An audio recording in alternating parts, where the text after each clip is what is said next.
Hello there, brothers and sisters, and welcome to New Bible Study. I'm glad you're listening again. I'm glad I'm doing a Bible study again because it was a long time ago. Kind of busy with work the last couple of weeks, so that's causing a delay in putting out the Bible studies on YouTube. Happy to be back again, and let's continue in Habakkuk 1:13. You who are of pure eyes than to see evil and cannot look at wrong. Why do you idly look at traitors and remain silent when the wicked swallows up the man more righteous than he?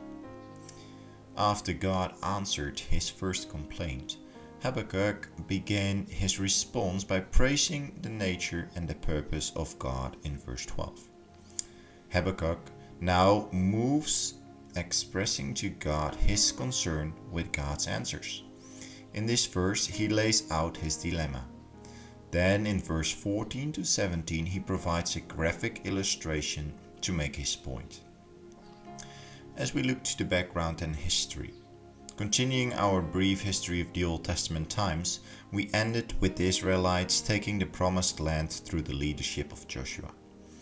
Unfortunately, they didn't obey God by not fully conquering the land God gave them. Many Canaanite enemies were left, which became a thorn in the side of the Israelites for centuries. In the time of the Judges, about 1300 to 1050 BC, where Israel was basically a loose confederation of the 12 tribes. The tribes lived in constant warfare with their neighbors. So eventually they demanded a king so they could be like other nations. Ultimately, God relented, and Saul was appointed king over a united Israel in about 1050 BC. Saul did evil in God's sight, and he was eventually replaced by David in 1010 BC, followed by his son Solomon in 980 BC. This period is often called the United Kingdom, as these were the only three kings who ruled a united Israel. So in the next video, we will cover the divided kingdom of Judah and Israel. And the second interesting point is that Habakkuk's new question to God aren't based on the Lord's announcement that he would be punishing Judah. That was expected.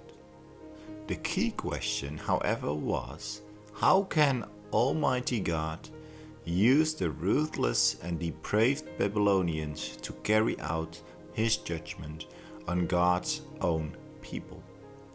Habakkuk begins by wondering how God's pure eyes can see great wickedness and not react, and how it is possible for the holiness of YHWH to abide and use evil.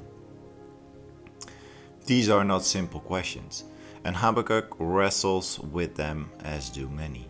How can God allow evil? Often we look too simplistic to answers, such as it's not God because he allows free will, or it's because we live in a fallen world.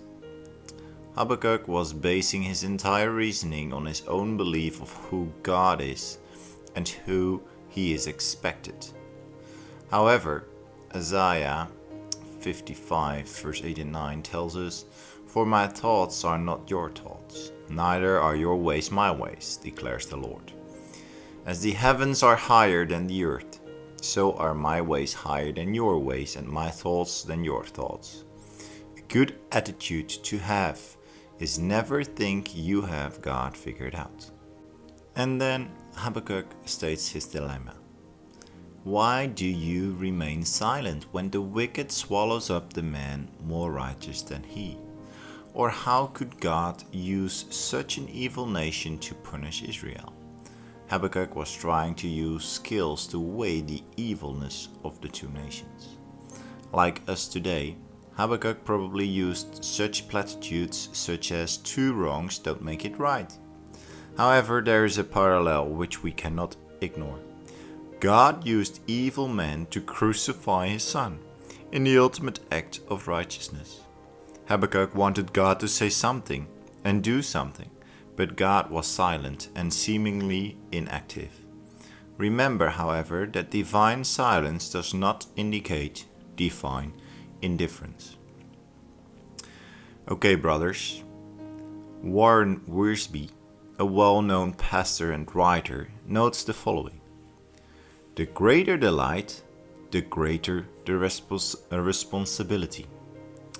Yes, the Babylonians were wicked sinners, but they were idolaters who didn't know, or idolaters. I don't know exactly how to pronounce that word, sorry. See it in the description. And those guys did not know the true and living God.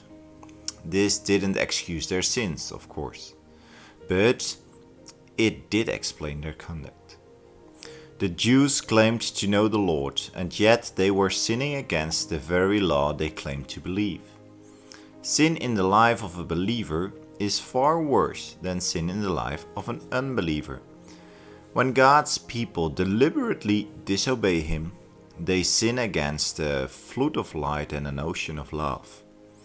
This is validated in Jesus' ministry, when He had the toughest criticism for the Jewish leaders while showing mercy to the sinners.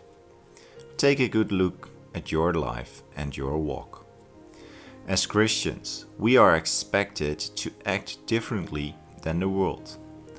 Unfortunately, that is not always the case. And that's, not always the case also for me. A good question to ask yourself: if Christianity were to be outlawed in your country, in my country, would there be enough evidence to convict you? May God bless you all in your walk with Him, in you facing problems and challenges. And I'm definitely hoping to see you with the next Bible study. God bless you.